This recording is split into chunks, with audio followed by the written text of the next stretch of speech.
Hey, what's up? It's your girl, Miss Rena L. General. Yours truly, Lomwe. Yo, this is Black Jet. Evo Timothy. Farmer Michael. What it do, what it does.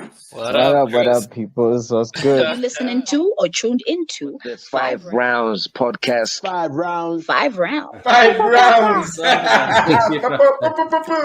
So, yeah, make sure you stick it right here because it's lit.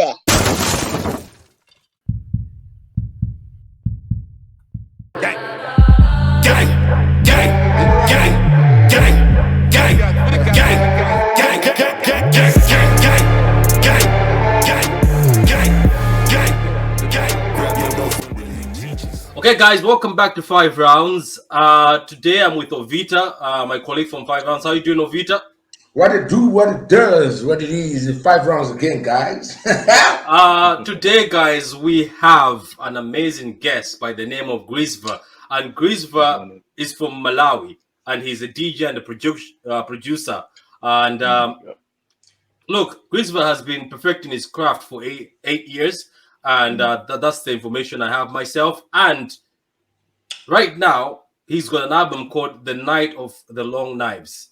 And we decided to say, you know what, let's bring him on and see what this dude is about. Because trust me, it's an amazing album and he's got a very amazing body of work. So, GrisVer, how you doing, man? I'm all good. I'm all good. Yeah, how are you and Ovita? Yeah, Ovi too nice. That's what people call me. Welcome to the show, GrisVer. We are happy to have you on. Look, GrisVer, as I've already said, for me, you're a DJ producer. But look, I'm pretty sure a lot of times you've heard this asked to yourself. So what does GrisVer mean? What does it mean? The $1 million question. I really wish that every time I got this question, I could just lie and say it's so it's really not the first time. No, I've heard this. I've had this question over 1 million times, but like, and I wish that when I was coming up with the name, it was something deeply meaningful and special, but it's not. I was actually coming out of a producer duo that I was in back in high school, so I was trying to start out my own personal thing. And I was coming up with names, and it was very tough to find one. I wanted to find a name that was unique, so I didn't want a generic name like, I don't know, calling myself something like Heat Wave, or I don't know, something like just because I didn't want it to be a point where I have an artist name and it's the same as someone else. Like when you search GrisVer online, you will only find GrisVer. Yeah, something unique.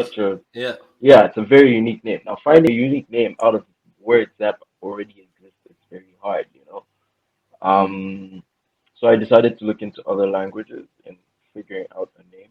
And I remember being so frustrated with finding a name. To that point, I was just like, you know what? I'm going to go on Google Translate.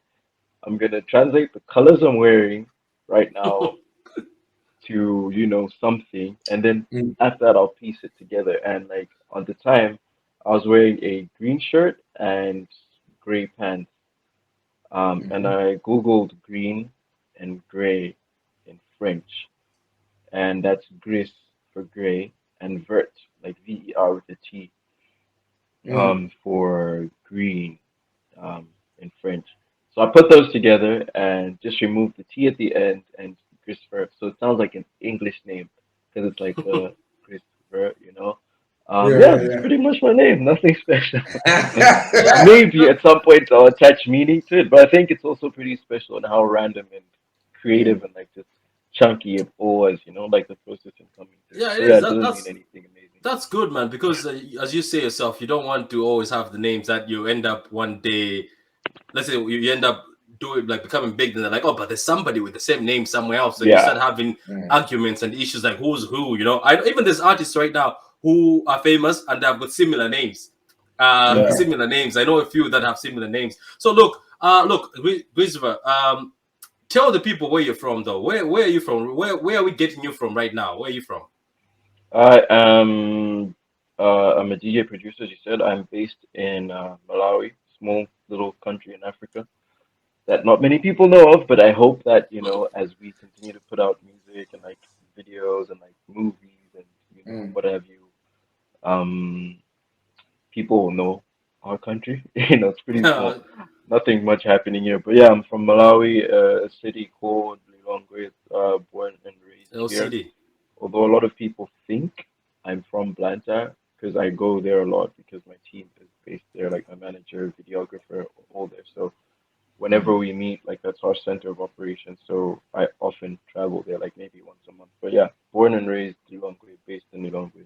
My family stays in Lilongwe. My heart is in Lilongwe. I identify as a Lilongwe artist as well. So, yeah. Look, man. I did. Yeah, you, as you've said, I did say DJ producer, but I want to understand who's GrisVer really. Are you a musician, producer, sound engineer, DJ? Like, where can we put you? Because I've been trying. Look, I've been trying to look around. I was like, where exactly can I put you? I on DJing, yeah, I am a DJ, and you'll be seeing more of that very, very soon. I just couldn't get around to doing a lot of that since I was in high school and I was in uni at the time, and I've just finished those. So yeah, now I'm jumping back into that world. I am a producer. In my album, every single beat instrumental was made by me, and I am also a sound engineer in the sense that I did engineer, like do the recording, for some of the songs that I was able to, like physically, with the artists in Malawi. I was able to go to the studio with them, record everything, coach them in vocal stuff here and there. So I am a sound engineer as well, and I have done plenty of sound engineering for other artists on their songs. In terms of mixing and mastering, some where I recorded the whole thing, mixed, mastered, and packaged it all into someone else's song. Yeah, so I guess I am a DJ, producer, and a sound engineer, and I also play guitar. Yeah, look at that. So you're a man of all crafts. So, because look, I'm pretty sure the audience, even myself, I wanted to find out. I was like, where can I put him? Like, where can I put it? Look, man. Yeah, go ahead, Ovita. I wanted to, as I know, as you packaged it all, that you're a musician, a producer, and sound engineer. But like your main craft that you put your 100% is obviously can't be the whole band. What would you pinpoint to say that, okay, this is what I mostly focus on? You know what I mean? Like, I'm not saying you don't put 100% on the other things, but I mean, like, this is what I prefer people to recognize me. Is it a DJ or that producer? You know what I mean? See, the tough thing, with that question is, personally, I identify as mostly a producer. I'm an introvert by nature. I love being in my room, sitting down in front of my laptop, experimenting, making music, pull out my guitar every now and then. You know, that's what I love to do, and that's what I identify as the most. However, the problem is in terms of the food chain, in terms of the monetary aspects, because I'm trying to make music my sole source of income, so I can focus on it fully. You know, give it my time as well, 100%. However, it's very, very tough for you to just be a producer, even in like the industry, the electronic dance music that I make. Most of the revenue comes from live performances, and you do that by being a DJ or playing with a live band, so to speak. So personally, to answer your question, I am a DJ. I am a producer mostly. That's what I identify as. But for the public, I would like for them to know me as DJ/producer. So I do both essentially. And I haven't really developed the DJ side of things, as I said. But I will be doing that very, very, very, very soon. And you'll be, in fact, a lot more people end up knowing me as a DJ to some extent. Which is interesting, but it's a very tricky question because with me, like event managers and stuff, I always tell them that with me, it's not necessarily that, you know how like event posters will have like said so and so artist is performing, you know, and then after that they'll have like a corner section just for like the DJ list and it's always at the corner somewhere. So I'm always like, yo, for me, I don't market or brand myself as just a DJ. For me, when you're booking me as just as an artist is, you know? The artist uses their voice and they can do covers of songs. you know, whereas I use the DJ equipment and I can play other people's songs. So it's essentially still an artist, just that we have different ways of projecting our Of doing it, yeah. artistry, so to speak. So yeah, Yeah, I hope that answers your question. Nah, No, I'm yeah. pretty sure. I think, to me, no, I know. I think it's clear, and you've answered it the way I was expecting. Actually, I wanted really just to know, but I understand in your perspective. So clearly, I know before we go into the big events that you've performed in, would you, so your focus would just be like, okay, I'm gonna do events. Okay, for example, I just want to ask, because I know a lot of DJs that will do big events, who come here or anywhere else. Would you also be a person to say, okay, if a club called you up and say, oh look, we want you to play out a nightclub, would you do something like that, or will you only do events? You know the kind of way. No, I'm pretty sure I would gladly go to a nightclub to DJ because it's pretty much in my scene. Um, However, it wouldn't just be like it would be a performance type of Okay. agreement. It wouldn't just be like, yo, um, there's a show. I mean, we have a space open Saturday night. Can you just come fill up and play for like 2 hours? Fine, but when they're posting it out and they're marketing it, they're gonna market it as an artist is coming to perform, not just so and so DJ who's gonna come play you on my piano for 2 hours. You know? That's not the case. With me, you're gonna hear a bunch of unreleased music. You're gonna hear a ton of different genres. It's gonna be a performance, you know. Okay, yeah. So yeah, that's how we package it. So I would go. However, they would have to market it and package it as an artist is coming to perform and not just Okay. to come play. Mixed music, random music. Yeah, look, staying on events and performances. I see you performed as the opening act in the Malawi Music Awards in 2020, and Yeah, your you've performance done your was research. rated. Yeah,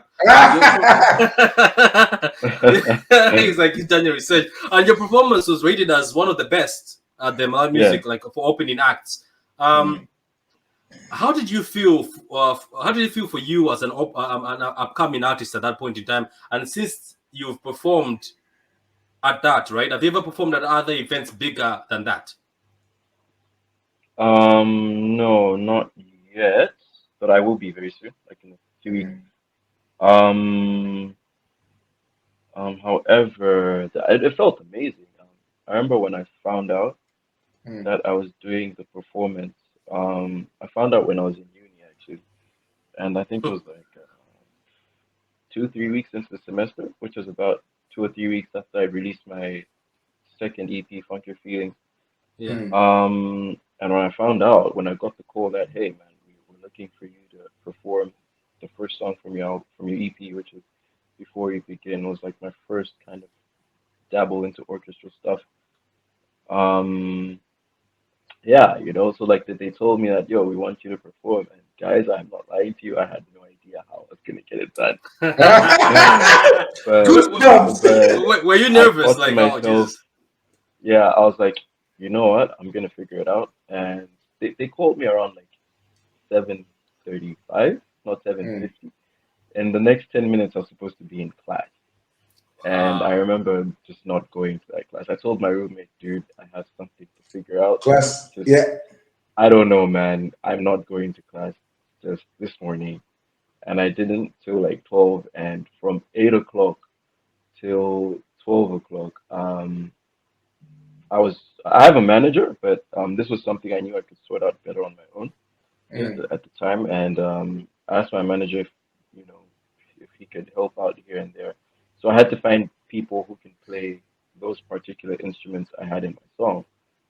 And, there's some who I worked with, but they weren't in Malawi at the time. So I had to find Malawians who can do that because the show was scheduled for about a month later or so. So I called some of my music friends who I've had the pleasure of knowing in the industry, and his name is Chismo. I don't know if you've heard of him. He's a pretty dope guy. He does a lot of sound engineering stuff as well for live shows, and he's also a producer. I called him, and he's like, "Oh yeah, no, I know a few, because he also plays in churches. So in Malawi, music is in the church, man." He linked me to some guy named Salim who was playing the saxophone. And from Salim, I got to meet the guy who was playing the trombone. His name is Wiseman, and Matt as well, who played the keys in the performance. And yeah, that was pretty much it. And then Lucio was the vocalist. Then we had like rehearsals and stuff. So yeah, it was a completely surreal feeling. I definitely was not ready for it when I was called upon it, but I knew that I could put in the work to figuring it out, and it was very stressful. My goodness. So many times it felt like just giving up. But Yeah, but yeah, after no, all these reviews, the Raven reviews about it, I'm pretty sure that made you feel better that you've done Yeah, something, isn't it? yeah, yeah, go on. absolutely. I just had to stick through to it, you know. It was a great opportunity, and I didn't want to be that person who just, after one small, or rather, not wasn't small, it's quite a huge setback we had in the middle of the performances, or even before we started shooting. Hmm. But yeah, no, we stuck to it, and yeah, we made things happen, and I was very happy with the opportunity, first of all, and you know, I mean, if people didn't like it, I would have just said, cool, man, as long as I got to Yeah. do it. And As long as you that, did your part, man. As long as you did your yeah, part. but the fact people loved it, the fact that it was the opening act, it was amazing, man. And yeah, when I look back, that's almost a year ago now, and I'm always like, Mm. wait, that was a whole year ago. Sometimes I just forget that it happened, Seems but like I'm a long like, time wow, ago. yeah. So many big things have happened in between after that. Mm. You know? Like back Oh, then, I was thinking, wow, this is the biggest thing I've ever done, and then a couple months later, bigger opportunities are coming up. I'm like, wow, it's amazing. You know? But that's the growth we so hope for, and I'm sure that's the growth they wanted for me as well. So yeah, very honored for that. Amazing. you can say it kind of even put you on that spotlight in some certain way, despite Yeah, what yeah, people heard absolutely. of you as well, isn't it? Yeah. Yeah. All right. Because it was the inaugural thing, broadcast of it, and it was Mm. also the first virtual awards in Malawi, and it was also being administered by Gwamba as well. So there were a lot of eyes on it. It was also broadcasted on TV, so it was quite a big spotlight. And I was like, "Hey, Mm. Shamai ready," you know. Yeah. But yeah, no, God guided it all, and it worked out. So I'm very happy. Well, that's amazing, Yeah. man. Amazing to hear. And as Ovida said, obviously it put you on the spotlight and on the map now. And you did say, I'm pretty sure you learned a lot from it. So look, man. Oh, a For lot. me, Eesh. yeah, at the beginning somewhere you mentioned about the fact that you want music to be your source of income, right? Yeah.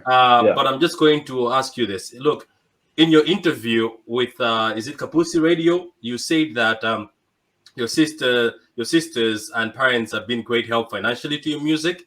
But yeah. you stated that your parents don't know that they're paying for it, and also you said they don't know your How, music. So I how wanted does to that, ask how does you, that Yeah. work, man? what do you mean by that statement? And if you don't mind me asking, why haven't you taught Yeah. them about your music? What do you think Ooh, you're that's doing with the very money deep. then? Oh no. They know that they are supporting something. They just Yeah, don't know that it's music. They know that they are supporting me in doing uh, Mm. certain creative stuff. that's amazing, Like man. sometimes I do a little bit of video editing. I can't say that, you know, I'm like a video director, so to speak. But Mm. like yeah, just into a little bit of video editing. So, you know, God forbid that they watch this video, guys, at some point in my life.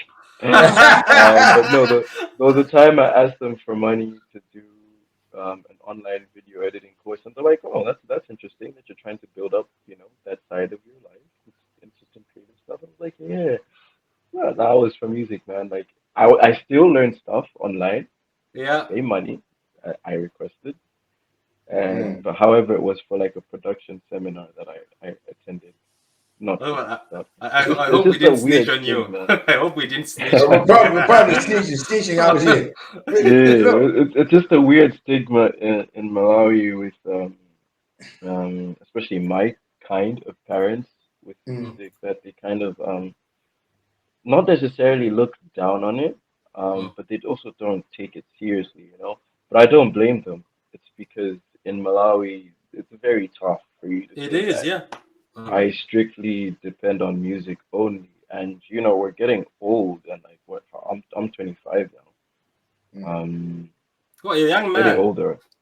Yeah, young man, but I'm getting older, you know, Wait, and We do not feel old. Me and Obito Yeah. now feel old Yeah, but as hit hell, that age, man. right? You hit that age first, you could be like, oh wow, that went by yeah, too you quick. know, but that's just the thing, you know, you're getting older and you need something more stable. And for you to say stuff like, "Oh, I'm gonna be making music full No, time," no, no, no. With it due respect, you're right. In African yeah, parents, they'll be like, "Are you for real?" In music, you know what I mean? mm, I think the way when you're saying Malawi, I would relate to that. I don't know Patrick if you would as well. You know. Yeah, I would. Yeah, same thing. Mm, yeah, you Yeah, know, so because you know, not a lot of people in Malawi. Like, sorry for cutting you there, but it's just that mm, for me, when I was in Malawi, a lot of people never really wanted to invest in talent. They yeah. would rather mhm, invest in the normal thing education, that you go to school, get yeah, educated. But if you say, my son can play football, they'll be like, cool, you can play football, I'd but go to. but go to yeah, school. Yeah. Go to school. Yeah. Okay, cool, no, but I cool. completely understand their philosophy in that Mm. they want something that's very stable for me, Mm, in their parenting goals, I guess, that they want something more concrete, something more reliable in the immediate scene, which is Malawi for me, and I understand. Music isn't necessarily that yet. Um, I believe it's getting there. mm, But yeah, the thing with me not telling them, my sisters know, my brothers know, but my parents don't necessarily know that I do music. I swear one day they're just gonna see the videos on TV and just be like, "Is that my son?" You know? yeah, yeah. And then I'm gonna have to answer that, yeah, that's It's, kind of it's me, you gonna know, be a but new. they still haven't, so I'm just holding it back for now. I plan to tell them after I graduate, which I am done with uni, but I haven't gotten like my physical degree yet. Still waiting on Mhm, graduation to happen. So yeah, I plan to tell them then, but for now, I feel like it's just something that's gonna get in mhm, between of everything because I'm also working. I got my first job a couple months ago.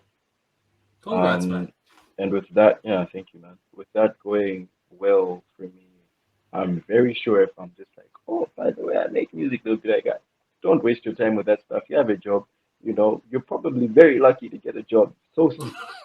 And lots of people, the job market in Malawi is terrible. Yeah. So I'm pretty sure they're gonna tell me, you know what, you have a job. This is a very reliable source of income. Leave the music. So that's why I'm just like kind of keeping it on guard at the moment. So I'm gonna tell them like after I graduate, and yeah, you know, at that point it's more or less like I have the job, be good, but also I have music, and I mm. plan to, you know, make music my full time at some point. So yeah, Oh, cool, we'll cool. see Okay. how it That's So, amazing, man. Look, man, you're talking about, you kept on talking about a team. You're talking about a team, but I'm gonna ask you this. yeah, You know, uh, you were once signed to a label, a German label called Identity Records. yeah. Oh If you yeah. don't Oh, mind your me asking, research, Patrick. I'm why impressed. did you leave? I wasn't. It wasn't to my choosing. The label shut down because of managerial issues. With the German team as well. It was kind of a scattered label, to be honest. But they had like a few members in Germany, one in France, um, was, and then there were, you know, some artists like me from Africa, some who were Yeah. from the US. I feel like the managerial aspect of it was really tough, and it was just really scattered, and everything had to be done online. So yeah, no. Eventually, the label owner, I think, felt a little too overwhelmed with how the label was growing and everything. So yeah, it just kind of like prematurely shut down. It was just like, oh, we out, guys, and it was just like, wait, what? Yeah. So, but also, never I took it as an opportunity as well to not be so locked into releasing music because with labels they're always like, hey, yo, it's been 2 months, we need a new song, you know, Yeah, where's it's that been six work? months, where's this EP type stuff, and you have to produce, you know, and then they do label compilations as well, so you have to send in music that, so you constantly have to be working on music and Wait, is releasing it a music. constant thing, back and forth all the time? Like, where's this? Where's this? We want this. We want that. But what's your next thing Yeah, after that? that's what labels essentially do because they're putting out music as a product, you know. So Oh, okay. the artists are not creating, the label is not winning. So I mean, it's a Oh, business. okay. So at the end of the day, they need the product. So it's like they give you maybe about 3 months to work on an EP. You put that EP out, maybe like 2 months of a break. Bam, they want more singles. They want, you know, more interviews. They they want videos, they want a bunch of Wow, things. So Jesus Christ. it's good for you to like grow in a kind of it's like you're growing while playing the game, Yeah. you know. Whereas for me, after the label shut down, I was like, okay, let me grow while looking at the game from the outside, and then Okay. I'll come back to it, which is what I've done now essentially. Yeah. So Yeah, Vida, go ahead. no, yeah, just because I just like even about you and the German label, as you've said, now that you went different ways, right? But to my understanding, from where I seen, now you're with a different label, right? Yeah. Which is what is it? Veridian Records. Veridian Records, Veridian based in Records. Texas, USA. From Texas, USA, Yeah. right? And so how long you with them then ever since you left the other label? Is it straight away or No, that actually came about this year, slightly before before I released my album, like maybe about a month or two prior. Yeah, so before that I didn't have a label. You didn't have anything. Yeah, releasing music solely as GrisVer. And I wasn't even releasing music much, to be honest, until 2020. 2020 was when I started releasing music seriously. So between 2013, when I kind of split with that label, till 2020, I wasn't releasing music. So I started releasing music seriously in 2020, and then onwards till now. So okay. So as it stands, with a new label, done with the other one. No, I'm not asking you to paint the other one with a different brush. But what's your take? Is it? Do you feel you're in a better position now, or you know what I mean? What's the difference? How do you feel working with two different labels? Yeah, definitely. I feel like I'm in a better position now. Because this label, they value, which is gonna double back to that question you asked me about how I define myself in terms of occupations and whatsoever. They value a lot on live performances in terms of DJing, and they have other artists on the label. There's this guy named Psycho, there's this guy named Dr. Nyman, and these guys are being given opportunities to play and DJ at events where, you know, it's not like there's DJ so and so who's going to be playing. No, these guys are performing as, you know, the main guy, or sometimes, you know, they're opening for bigger artists as well and DJ sets. And that's what this label focuses on a lot. And I feel like that's something that I definitely need help with, you know. Being in, like, my music scene is mostly abroad, not in Malawi, unfortunately. So to have a direct link with somebody who's doing that actively abroad is amazing, and hopefully very soon you'll be seeing me post shows and posters and flyers that I'm playing in Texas or in some state in the US or in France very soon, because these guys are actively doing that. Shout out to the label head, Justin Benedict. He's been such a big help. And yeah, I believe very, very soon we should be able to do that, you know, and not just be DJing in Malawi, but like, you know, directly to the place where people actively listen to my music type and love the music type. Malawi is getting there. It's a little slow, but it's getting there. So yeah. Okay, cool. That's amazing, man. It's good. Yeah, go ahead, Ovida. No, just before I go, I just want to say anyway to those people that are probably just joining us, we are here with a sound engineer, DJ, music producer, all the way from M-Dubs, Malawi, GrisVer.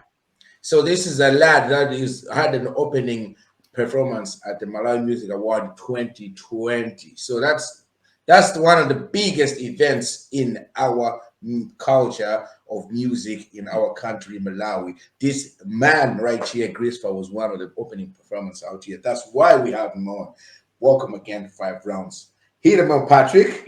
Yeah, and as Ovida say, you know, like, guys, give us a like, subscribe, and put your notification buttons on, so every time we have such content, you can be able to know that we are on. And also when we have such artists like GrisVer, you can be able to also know that they're here, so you can be able to watch them, because this is amazing, man. And the And you know, part of the biggest thing, you guys who want to listen to what GrisVer is producing, it's gonna be in the bios, all his socials, all his links to music and all that. They're gonna be down on the bios. Click on them, give them a listen. You know what I mean? You might find something that's gonna touch your heart, and you'll be like, "Oh my God, I never knew there's someone who's producing this type of music." You know? No, they'll definitely do, Yeah. man. This brother's body of work is amazing. Like it's different type of stuff. Look, man. I think we were talking off camera, and that's before Ovidio joined us. As I said, I discovered you on Twitter myself, and it was one of the guys that follow Ego retweeted the estate of your album. I don't know if you remember. Yeah, Ego, man. Respect to Ego, man. Ego also comes on our spaces, the king of spaces. Hopefully, one day he joins us. Look, one of the guys was saying something negative about your album. I just don't remember. I'm just going to paraphrase here. He was talking about like the sound being unfinished. He says things are not balanced. And I don't know if you remember, I came on and told him that it's like, man, I think sometimes if you don't understand something, just leave it. Maybe it's not for you.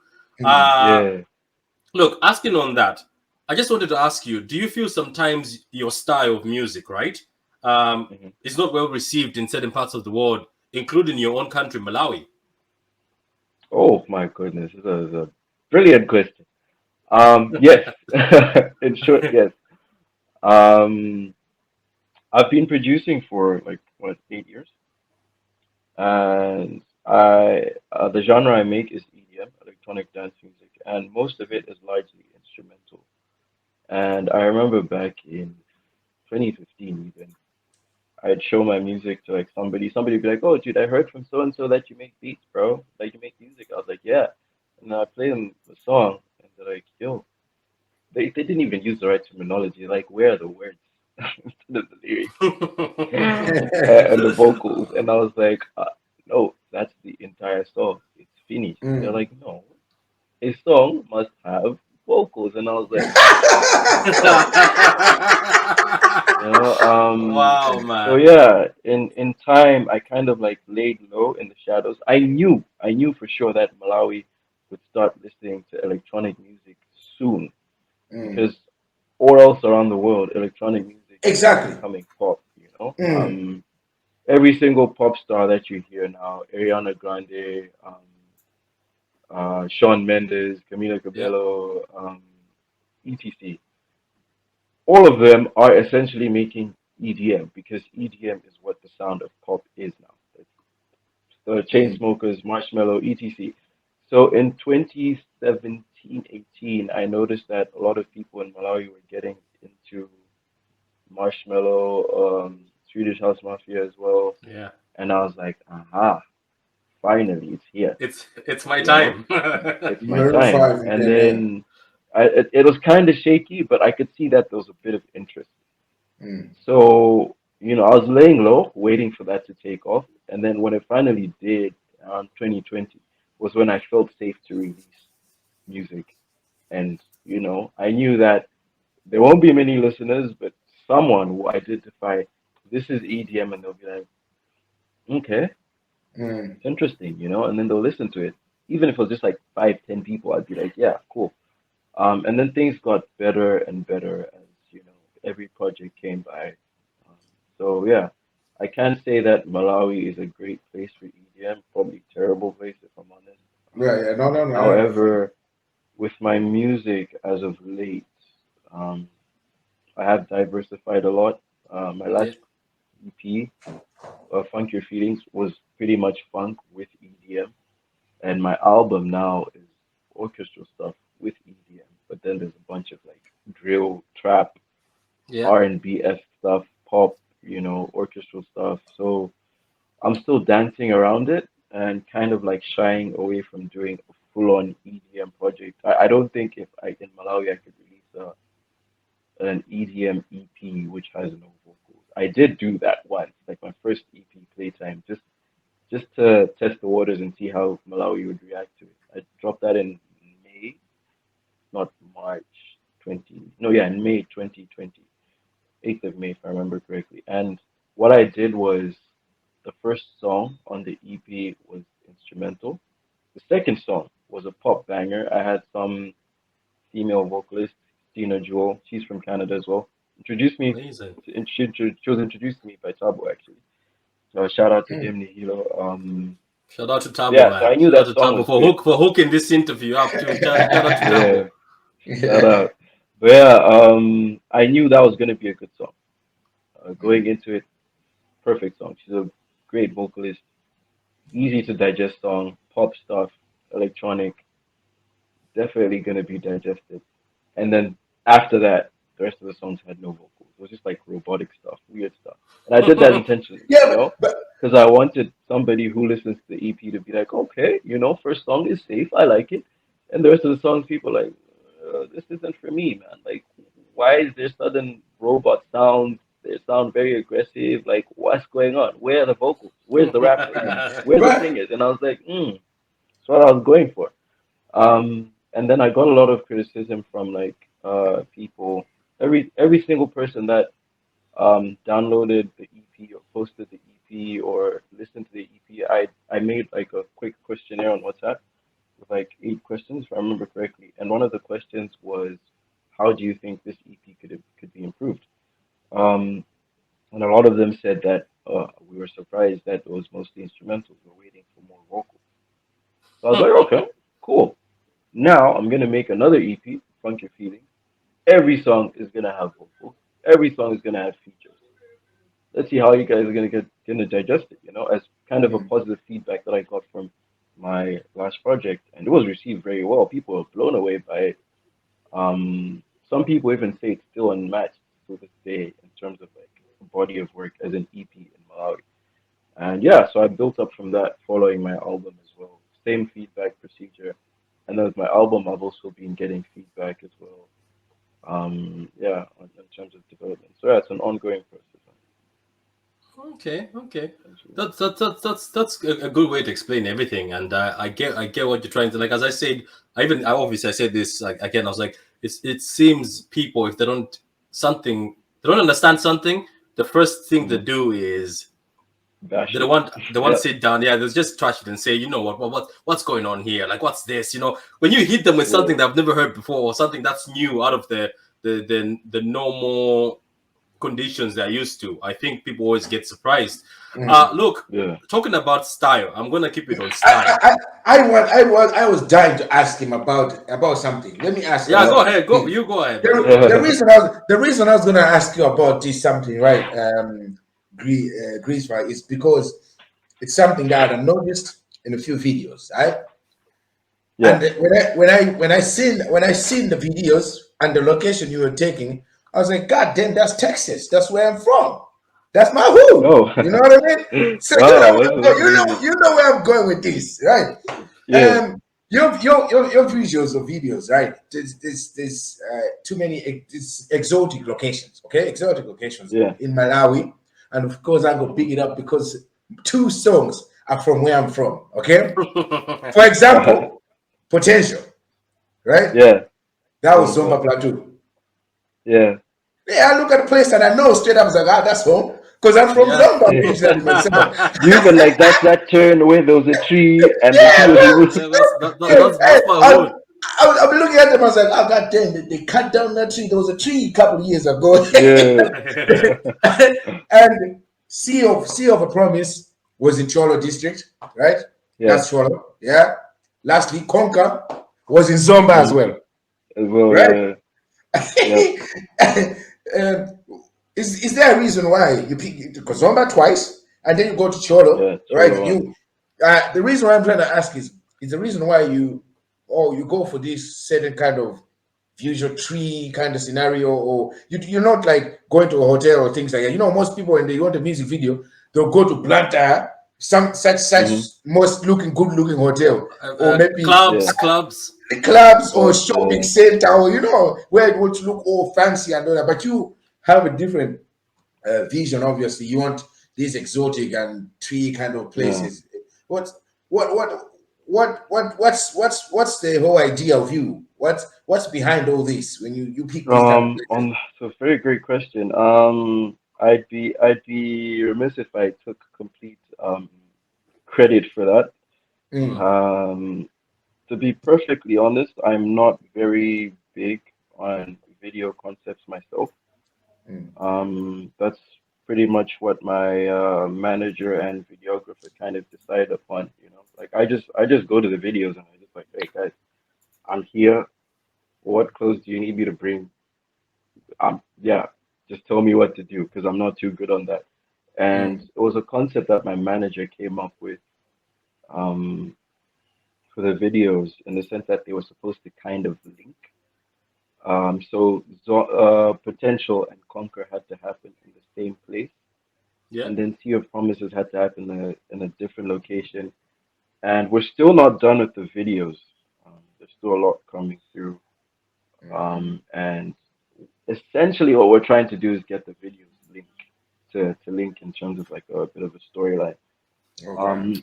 Yeah, so it's pretty much what we're working towards. It's just unfortunate because of budget constraints and location constraints in Malawi as well that we can't achieve perfectly what we want. My album was based on a medieval concept. If I had it my way, we would have been, I don't know, in a random forest in Norway, you know, with like ice and I don't know, dragons, CGI. But yeah, we had to like condense the concepts of the videos to something easily executable, and two, easily digestible, and three, safe for, you know, a Malawian audience not to be like, hey, that's what I need, you know. You're not lying about that that. That was gonna definitely be one of the stuff. This guy is bringing out satanic vibes. Yeah, you know, so that's pretty much it. But yeah, the videos connect, and we chose to do them in foresty, bushy looking areas because again, that kind of fits the ethos and pathos of my album being largely nature. You know, it's not largely digital and connected, so we can't really be doing clubs. Although there is one song we're shooting a video for Stallion, which is going to be in a nightclub, so that's a little bit of exclusive content for you guys. So yeah. There's a spoiler for everybody for the next video. There's a spoiler. Slow but sure. Udamanga sikufika. Noma levo ndili ndi potential. Noma levo ndili ndi potential. For you. Look, for me, I just wanted to ask, apart from the places located in Malawi, and is there another place in the world you'd like to shoot a video? Yeah, so I was saying how on the album, I'm sure you guys have heard it, there's a song called A Warrior's Prayer featuring Filip Sterk Bøtler, and and it's very Viking inspired, and so yeah, that culture is pretty predominant in like Norway and you know, these European countries like Luxembourg and stuff, because Vikings were, you know, largely European. Yeah, Denmark and what have you. So that whole snowy grassland, bunch of snow, wolves, campfires, fur, axes, you name it. That kind of stuff is what would have been perfect for my album. That's, in fact, just think Vikings. If, you know, Vikings was a music video, pretty much. I don't know if you guys have seen the series Vikings or Game of Thrones. If that was a music video, is what I would have pictured my album to be. I've seen Vikings as in the series, yeah. Mm-hmm. Yeah, it's a good series. It's a good series. That's that's a very good series. Like, that inspired a lot of my album. Like your music, to be honest, like as we said earlier on, just real quick, you know, it's very hard for people to receive it in Malawi. But talking for a person like me or Patrick, we can agree to you being in Europe for so long, right? Like you pull up your stuff in a pub here or a nightclub here, people are gonna listen to it. Even people who drive a car and listen to that music. You know what I mean? Personally, myself, I listen to EDM. I listen to it. No lie about it. I can chill out, open the car and drink whiskey and listen to that because we learned after living so much in Europe. You learned, you just change. It just happens. You know what I mean? Like, oh yeah, that's a nice one. You know, but which is very hard in Malawi. But anyway, look, man. Sorry for cutting you there. Look, I'm just gonna stick there. You know, you've worked with a lot of musicians. That's what I've seen. Eli Njuchi, Alisa, Classick, just to mention a few.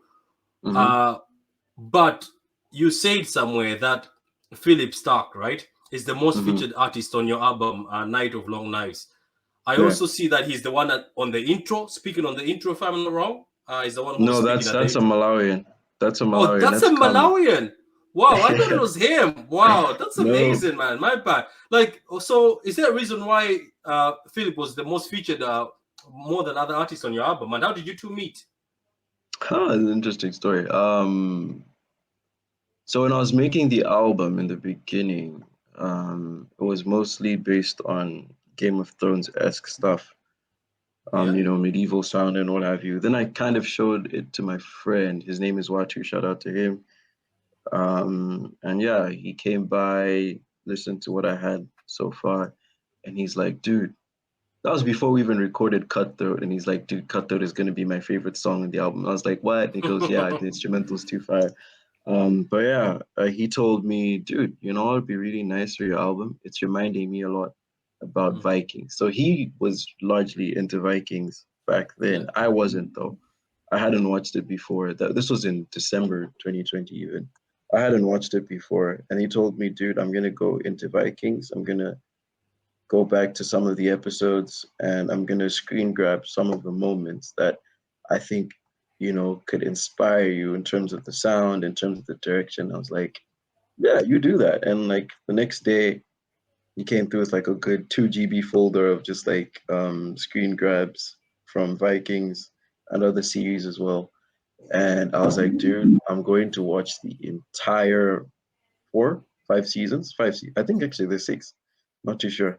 Yeah, so between December 2020 and February 2020, I was watching Vikings religiously.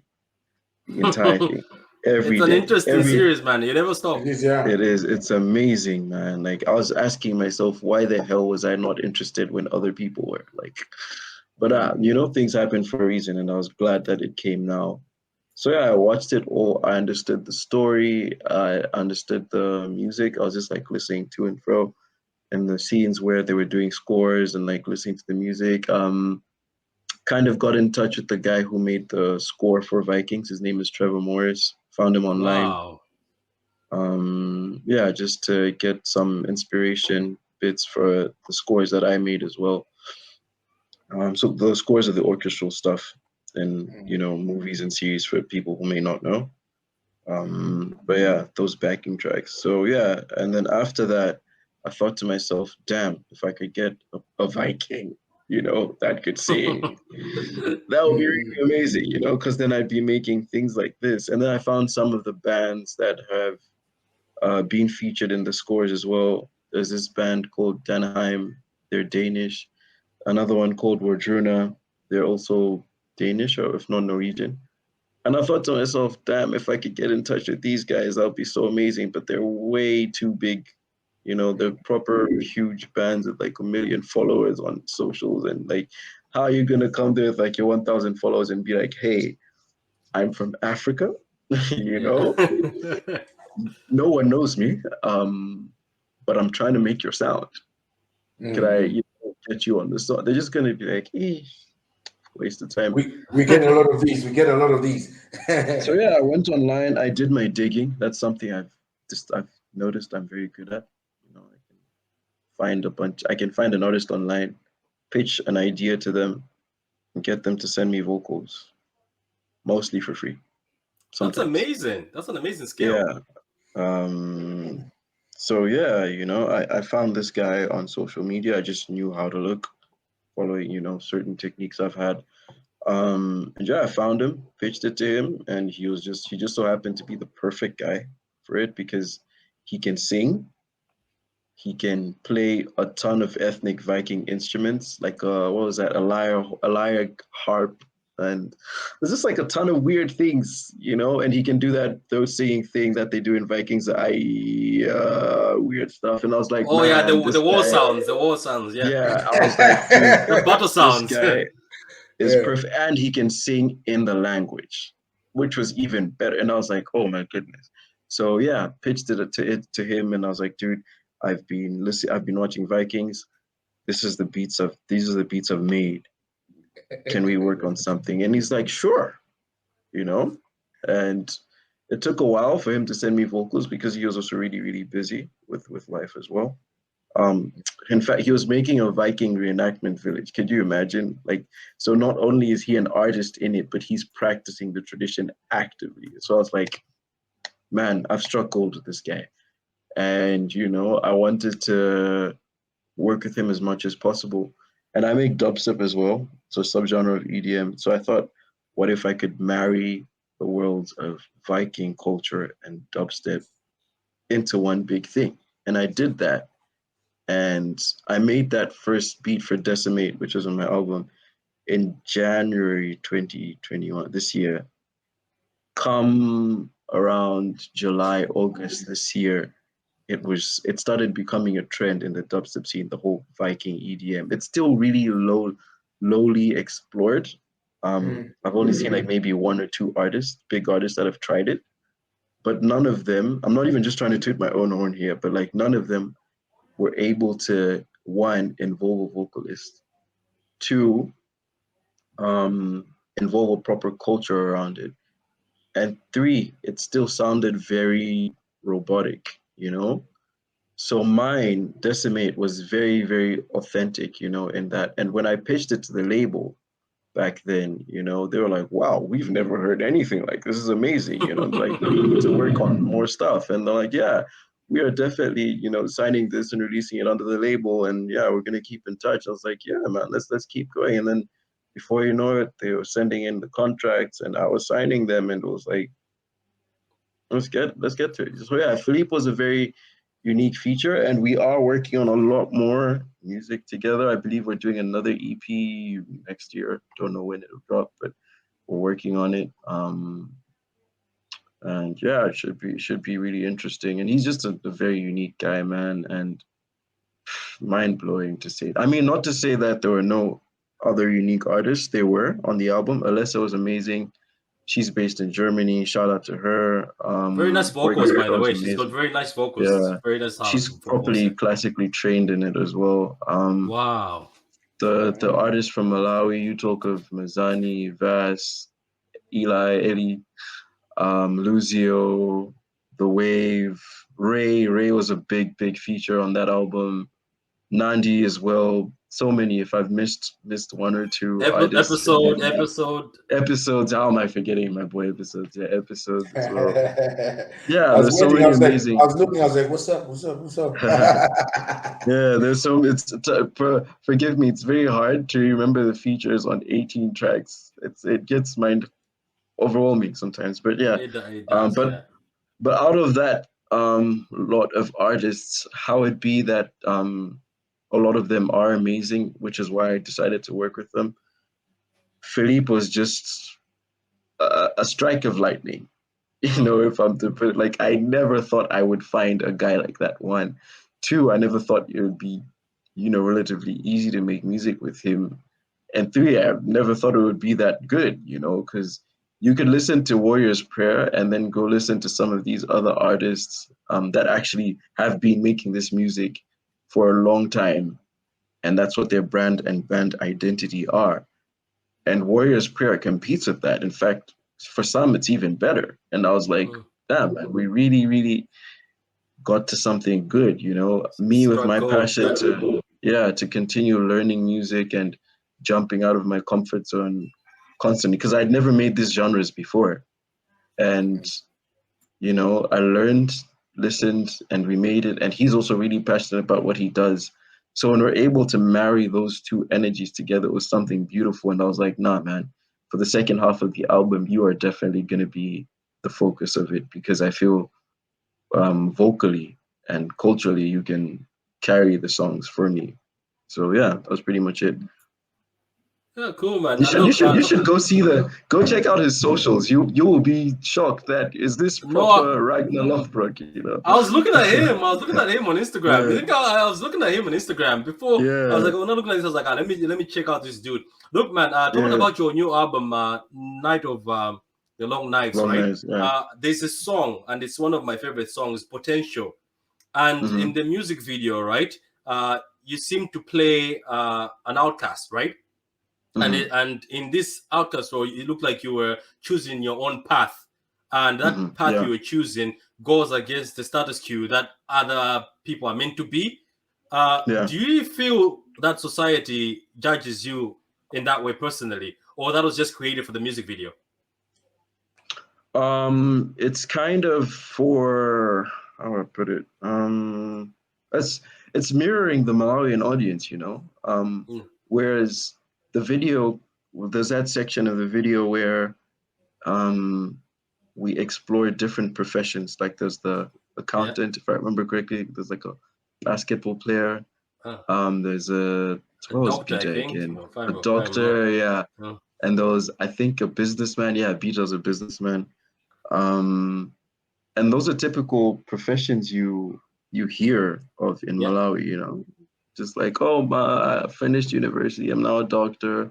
Oh, I finished university, I own a business. I finished university, you know.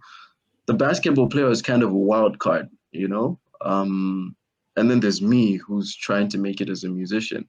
So those professions weren't one, meant to represent the status quo of things in Malawi, but two, they were also meant to represent people who have been successful in those disciplines and what we would wish for things to be, where in most cases people would be like, I'm an accountant, that guy makes music, waste of time. Whereas these guys were kind of like, hey, I'm a doctor, I'm gonna guide you this way, and so on and so forth. I'm a businessman, I'm gonna guide you this way. I'm an accountant, I'm gonna guide you this way. I'm a basketball player, I will guide you this way. So those guys were meant to represent guides for me, you know?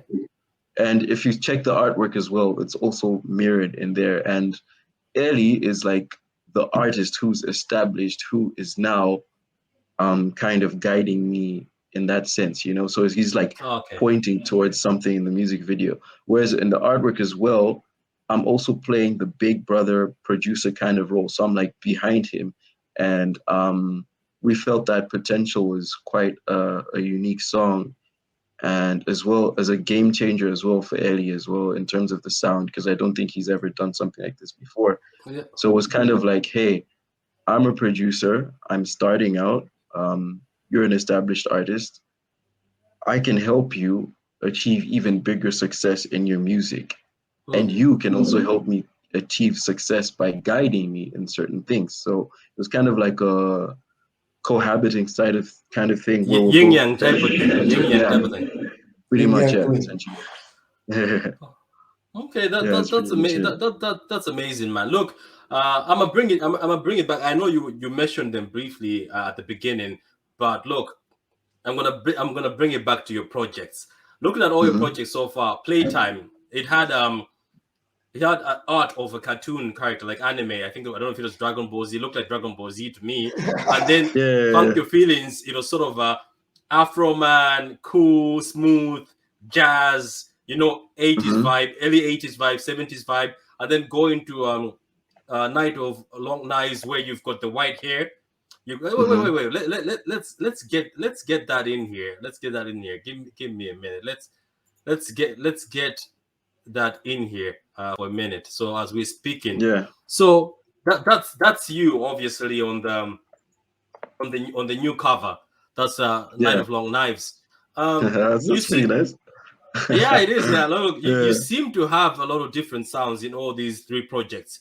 Can you explain these three projects to me and the inspirations behind them? I know you touched upon it at the beginning, but can you just explain in depth and just tell us what's the inspirations and behind all these projects? Playtime was my first EP as GrisVer, and I always say largely here and there. I don't know if you've listened to some other podcasts, because Patrick has done his research, so I expect him to know this. But Playtime came about when my niece was around. She was staying with us for a bit. She's like 2 years old.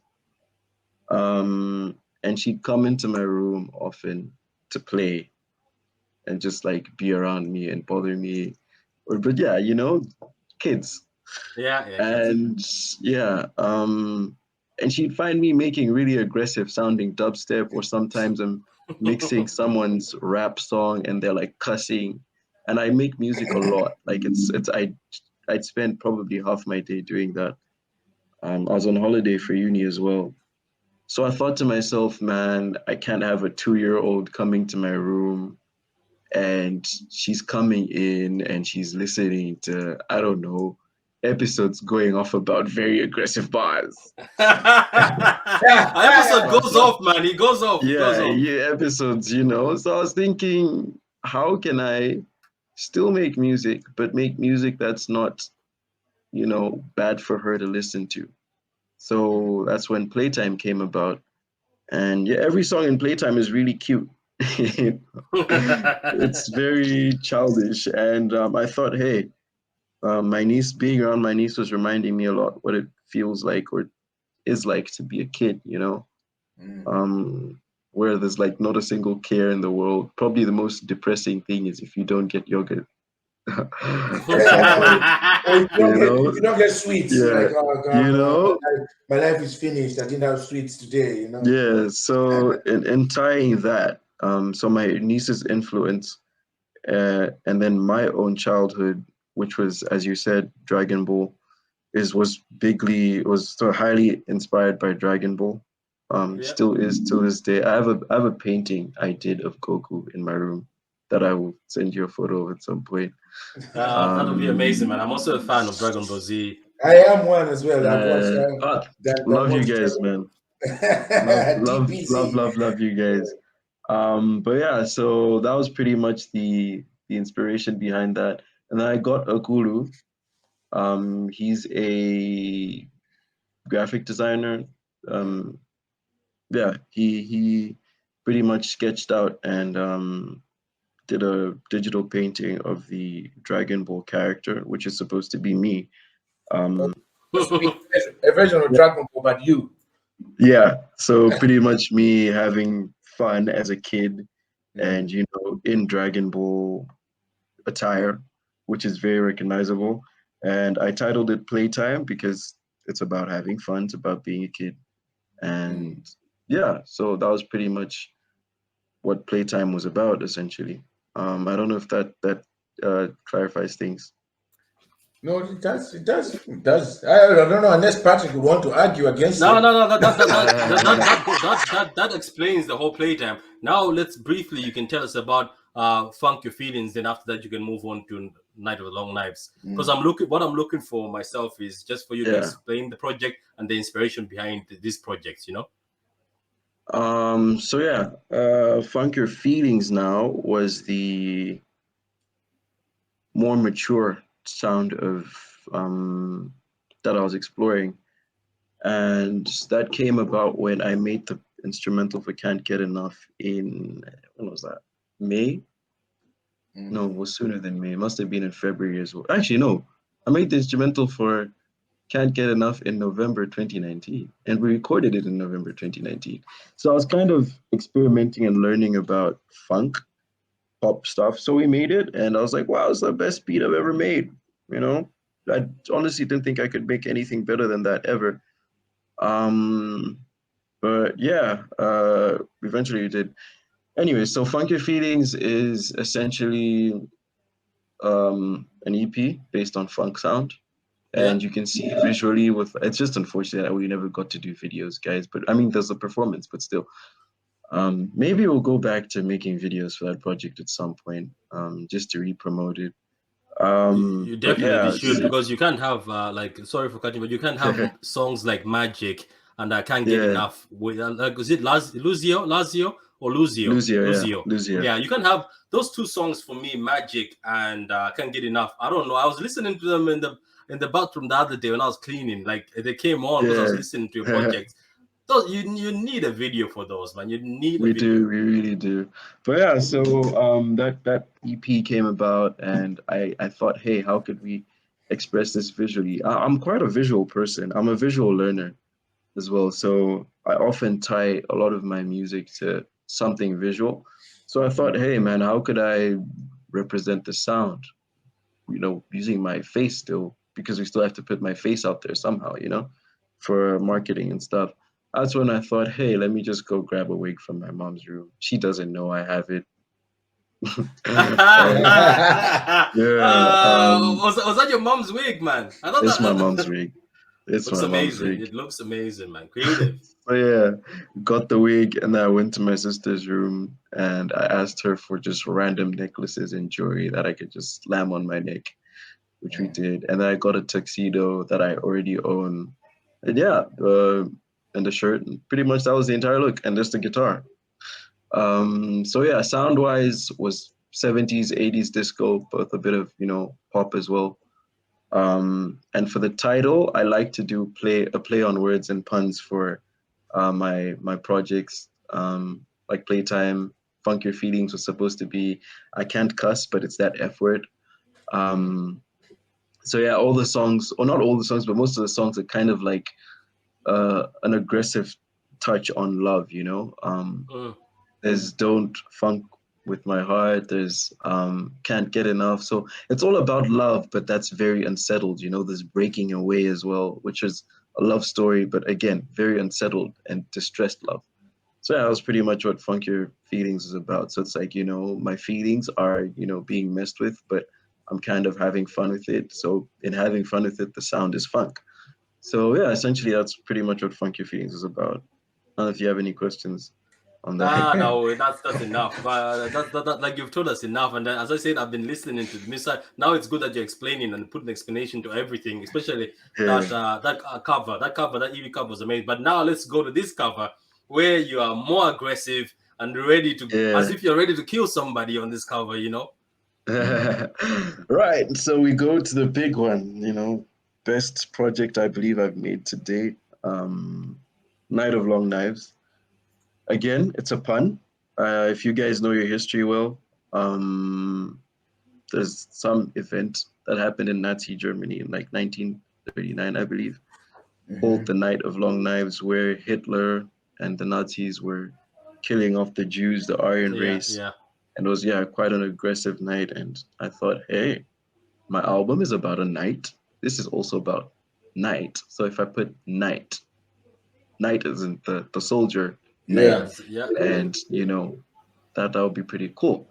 And then the Of Long Knives came about in the part of the story, which is the typical cliche medieval story where a legend is born, son of the king, and he is prophesied to save the village from evil tyranny of a rule from a mad king, which was explored in the intro as well of the album. It was narrated. So that came about. And then the Of Long Knives is pretty much, that guy, the protagonist, who's essentially me, takes up that role after he goes through his training. He comes back to liberate his village from the rule of the mad king. And he's so good at what he does, which is also explored in Cutthroat, the album. He's so good at what he does that people are his enemies, and people around him are in disbelief about how efficient he is in battle. So it's almost like his knives, his swords, are longer than usual, Yeah. But it's just his speed and his technique. So it's like Night of Long Knives. So his knives are longer than usual because his skill is quite unusual, and everything about him is unusual. So yeah, that's essentially the logic behind the album title and the storyline. And in terms of sound, it's based on a medieval sound and mostly Viking night, old Roman times, and Neo-England times with like Viking sounds, Norwegian, Danish, you name it, that kind of sound. So yeah, that's pretty much it. And long story short. Amazing, man, amazing. Just before we move, who did you dye your hair for this? So no, I so the funny thing is, in November 20, damn, I should release this, but my manager won't let me. Anyway, in November 2020, I was experimenting with this sound that I did in this album, and I made a medieval version of Before We Begin, which is the song I performed at the Malawi Hip Hop Awards. I made a medieval version. I don't know, maybe I'll put it on socials just for fun. I don't know if my manager will let me, but yeah, I made a medieval version. And then I had this photo that we took with some photographer back in school. His name is Simo. Shout out to him. He also took these photos for the album. Amazing photos, man. Amazing photos. Shout out to him, man. Yeah, he's a very talented guy. But yeah, So I had this photo he took, and then I went on Photoshop because I know a little bit of Photoshop. And I went over it with a very transparent gray brush over my beard and hair. And I remember posting it on Twitter as well, and I was like Grandpa Gris, because I kind of looked old and gray. And then after that, I remember speaking to this girl, Chitanzo, Lord Tanzo, on Twitter as well, because she dyed her hair often and she like post about it. So I was trying to figure out how to dye my hair gray. And then she told me the whole rundown. She's like, okay, you're going to have to bleach it. You're going to have to do this. You're going to have to. And I was like, oh my days, that's going to take so long. That's a big list. Right. And then I remember speaking to Nandi about it. She's on Dawn in the album. She told me, hey, dude, there's this stuff called hair wax. And I was like, what? She's like, yeah, you can put it on your hair. It's going to color it. And when you're done, you put on shampoo and it comes right off. And I was like, that solves all my problems. So I got the hair wax from somebody in Zuzu and she sent it over. And for the first 2 days of receiving it, I kind of experimented with it, putting it on, going to the mirror, seeing how it looked. And then on the third or fourth day, I was like, all right, let's give this a shot and take the photos. So we did. And I had the whole concept in my mind where I wanted it to look angry, to look aggressive, to look like, you know, I'm very confident in myself, you know? So it's like this photo would have been taken, say, on the part of the album where the story of like track number 14, Tobacco Comston or Decimate, or where, you know, I've gone through the entire training, I've gone through the battle experience, and I've gone through the whole praise side of things where people are like, wow, you're amazing. I've gone through all of that, and now it's even beyond that, it's on my head. Like, I'm very confident, you know? So yeah, like, don't mess with me, I know how good I am type stuff. So that was pretty much the inspiration behind the album cover. And the gray hair, you know, just to show wisdom and to show confidence and power and, you know, being enchanted. Because, you know, black people, when black people have gray hair, they're always like, oh, no, this one, his wisdom, is good. He can give you greatest advice and everything. Yeah. Pretty much. Come here, GrisVer, as we're going on, guys, we're really having a good time with you here as well. You're a very, very interesting person, because you're doing something that is really, really different and very unique, very hard to figure out how to come up with all this, right?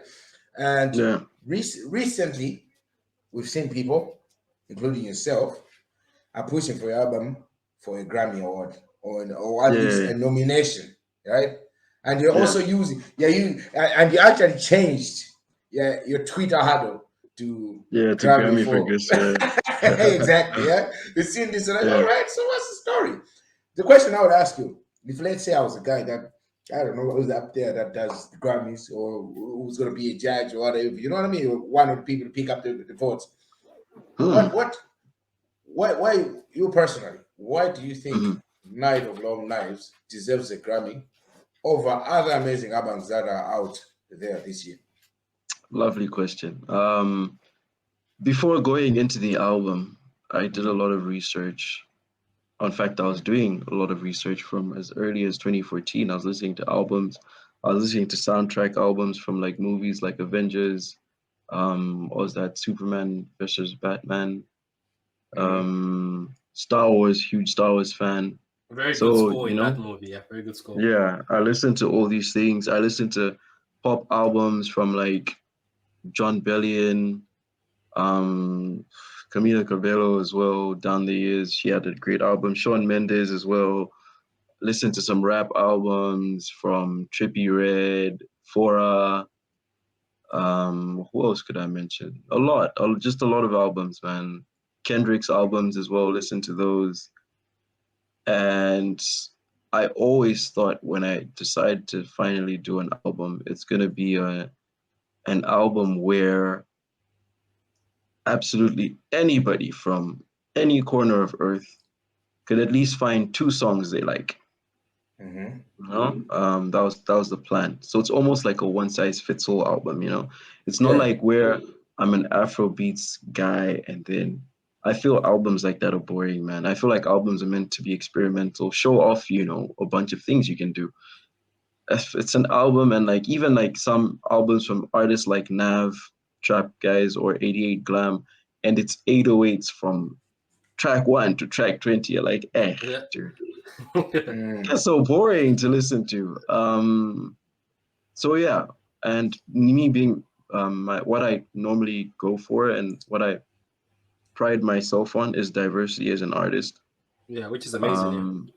Yeah, so I knew that I have what it takes to make bangers, not necessarily bangers, but like great songs in every single genre of music possible. The tough thing was, how am I going to make a classical music piece? Yeah. Which I did with Preludio Sta Rivera, and that was the hardest song to make on the album. That took me from January this year to September to finish. It's very tough. Wow. But yeah, so having all of that, I knew what makes a good album. 1, 2, I've seen a lot of reviews online where people do live reviews, which are opinionated, like The Needle Drop. I don't know if you know that guy. He reviews a lot of albums. I think he's the biggest internet music reviewer. He reviewed Donda by Kanye. He reviewed Certified Lover Boy by Drake. He reviewed every other big album you could imagine. He also reviewed some EDM albums as well. So yeah, there was a ton of research going in. And then lastly, so for starters, it was what makes a good album. Okay. And then second phase was, how can I make a good album? And third phase was, how can I make an album that's good, has me in it, but also has more than me in it, like blows expectations, right? Because we can't say Certified Lover Boy blew your expectations. That was just Drake doing Drake. Yeah, it was Drake doing Drake. That's right. Yeah, it was just Drake doing Drake. Yeah. It was Drake doing Drake. It was, you expected. It wasn't like, oh Drake. My God. Yeah. Yeah, you know. For me as well, if I was to release an album, you've heard Potential. If I was to release an album with just a series of potentials, you'd just be like, great songs. It's GrisVer being GrisVer. Yeah. You know? You're doing what you do. So yeah, I noticed in albums that were great and memorable, like Kendrick's Section 80, if I remember correctly, I forgot what it's called. There were songs with instrumentals where you're like, what the hell? I didn't expect Kendrick to do that, you know? And I call those wildcard songs. And I always tell people, in whatever body of work you do, whether an EP or an album, if it's for the last tracks, save it to be a wildcard song, which is a song no one would have expected you to make. And for me, that was Warrior's Prayer. That was, mostly Warrior's Prayer, to be honest, and the interludes as well. So after I had all of that in mind, the how to make a good album, how to include myself in a good album, how to make an album that's good for anyone. You know, you could be the most Christian person, you know, that doesn't listen to secular music. You listen to Drift Into Heaven. That's a very spiritual song. Yeah. You know, and you can relate to it as a Christian, because I wrote it from a Christian perspective. You could have the biggest trapper and listen to Conquer and be like, I'm vibing, you know. You could be a hip-hop guy and you listen to Cutthroat and you're hearing some really, really deep lyricism. You know, you could be just a guy that's EDM, that loves EDM, and you just want to throw down and jump, and you listen to Stallion. It's there for you. You know, that kind of stuff. So after that, I went on YouTube and I found this guy's channel where he reviewed every single album that won, you know, album of the year at the Grammys since 2008. And he said why he thought it did and whether it deserved it or it didn't. So he'd go around, he'd like see the nominations out of, I think there are about 5 or 6, and then check the one which won, and then he'd say why he thinks that one won, and also why he feels it deserved it, or why he felt it didn't deserve it, and why he would have thought it was the other album that should have gotten it. So all of that information from 2008 to 2020, I believe, or 2021, I'm not sure if the Grammys this year have been done, but yeah, all of that information I had in my head, and I knew, okay, we have that information, let's go into making the album. And I believe we did just that. You know, there's rap songs, there's hip hop songs, there's trap songs, there's R&B-ish songs, there are pop songs, there's orchestra, there's scores, you know? And every single song, be it just drill, be it just trap, is not just average trap. You know, Ruthless with Episodes is not an average drill song. There's a bunch of orchestra in that. I think my Spotify has that as one of the ones I'm playing in your album over and over again. I love that song. Shout out. Yeah, you know, Dawn is not just a basic pop song. Potential is technically dancehall EDM, but again, it's unheard of from Malawi or from Eli himself. You know, Stallion as well, not just an EDM progressive house song. There's orchestral stuff in there. And I don't think I've really heard anybody do that before in the EDM scene.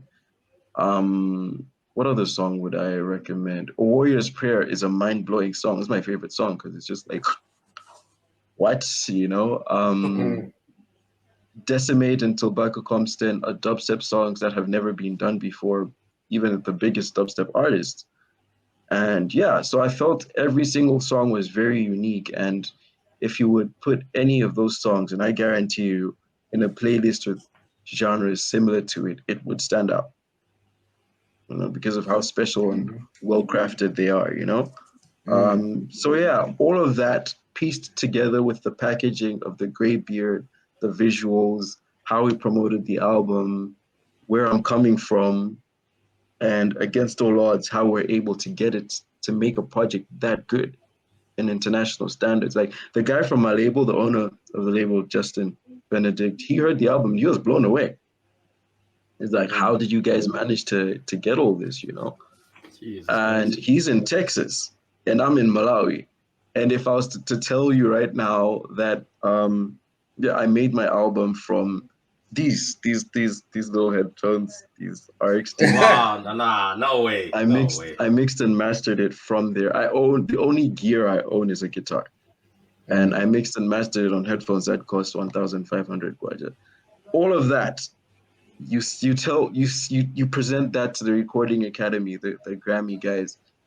I think it's a no-brainer to give it Album of the Year. The only reason I think I wouldn't win is because my name is not established as The Weeknd's is or as Drake's is abroad. But if we were to compare album for album, if we're to go into like certain things like replay value, how iconic the album is, how much culture, you know, the album has, how its ability to like shift culture, to shift perceptions, I definitely think my album is better than Donda. Like I can confidently say that. You know, I feel like you could listen to my album and be like, I didn't expect that, you know, type stuff. So yeah, essentially, very long explanation, but yeah. Nah, man, it's a good thing, man. It's good. Like as of now, so you have explained to us, and right now I'm like, give him that Grammy, you know. Look, apart from the Grammy, Grammy, just to give you, is there any other awards you want to receive or hope to be nominated for? In Malawi, the awards are nice. Yeah. I mean, they're nice, but they're also heavily bent on basic popularity to some extent. There are rumors that some awards are even bought to some extent, you know, which is not good. However, I really wouldn't mind winning an award from my home country, you know, just like, even if it's nothing special, even if it's not that well accredited, but just to be seen is nice, you know? Yeah, to be recognized. Yeah, it would be nice. There are a few awards going out. There's like the usual UMP awards. There's some other new one, I believe, called MASO, I don't know, going out. And I think I've been nominated for a few of them. So yeah, it would be nice to win one. But it's not something that I'd say that yeah, it's mind blowing, but it would be nice. Yeah. And for me, I think with the way I position myself in terms of my music, not to say that Malawi is a terrible place and that I don't rate it, but to be quite frank, there aren't many electronic music listeners here. Mostly Malawians listen to Afro pop and Amapiano and, you know, the occasional pop songs. So I'd identify with my music with being based, you know, like my target audience would be Europeans, Canadians, Americans, British people, South Americans as well, a little bit, but yeah, largely Europe. So the Grammy being a worldwide thing and me considering my album as a worldwide, you know, album genre-wise and like sound quality-wise, like world class, that's where I go for. I'm shooting for the Grammy straight. Oh, okay, Guys, cool, you've heard it there from GrisVer, guys. Grammy for GrisVer. You know what I mean? To whoever's listening, watching, guys. And of course, guys, make sure you like, subscribe, and share these guest interviews that we have. We have our main man here, GrisVer. We're gonna get to the last question anyway. That is very important. Before that, I just want to know if you're not allowed, you cannot say it anyway. Now that an album is out, yeah, should the world expect something heavier in the next future? Now I know one is just out, but I mean, like we're almost finished the year. I know I don't think you'll be putting out something this year. I don't know. That's on you, but you know what I mean? But should people expect something? Is there something? Are you thinking already of something personally? Yeah, I have a remix I've made of a song that just came out by Eli Njuchi and Praise Umali. Tajewane. I don't know if you've heard it. The video's out on YouTube. You should go check it out. It's a great song.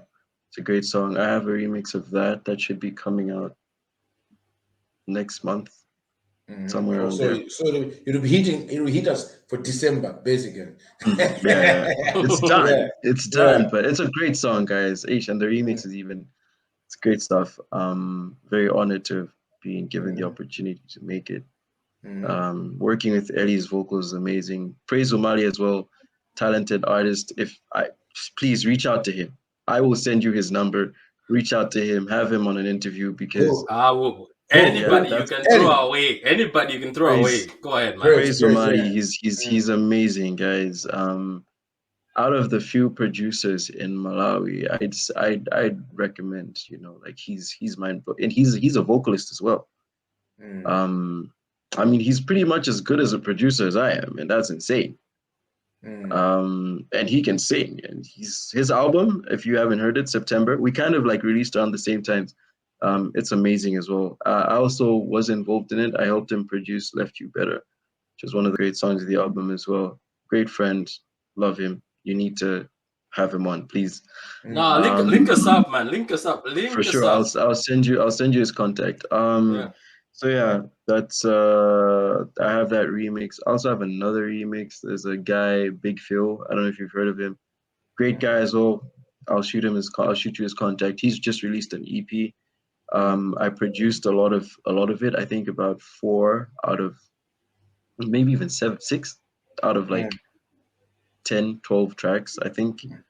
I was featured on some as well where I played guitar. But yeah, so I have a remix of a song from his project.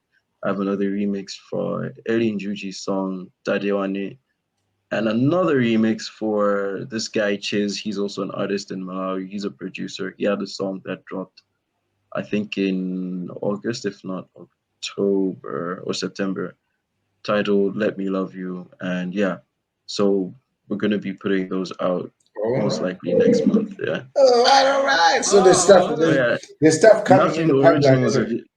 Yeah, nothing originals of yet. We definitely have plans for next year. I'm not too sure if we're gonna be doing 1 or 2 EPs, but definitely an EP and a bunch of singles.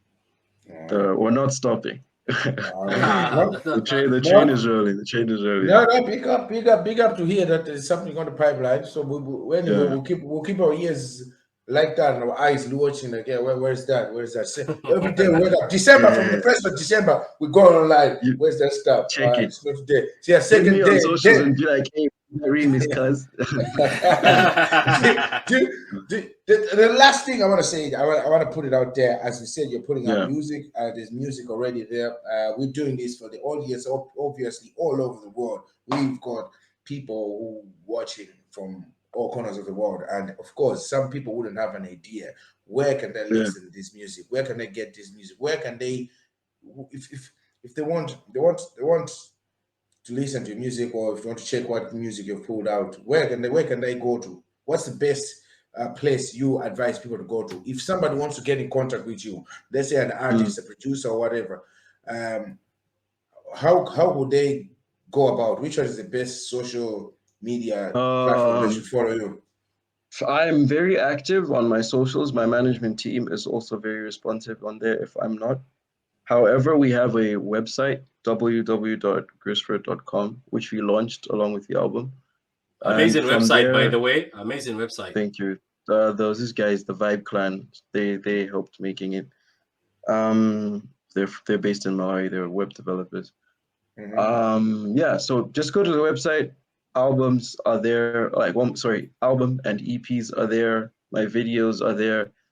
Contact emails are there. There's a contact us section where if you have inquiries on features, or you want me to like mix and master your music, or you want me to be on a podcast, or some interview, branding things, business, you name it, booking, everything is there. You just go on that contact us thing.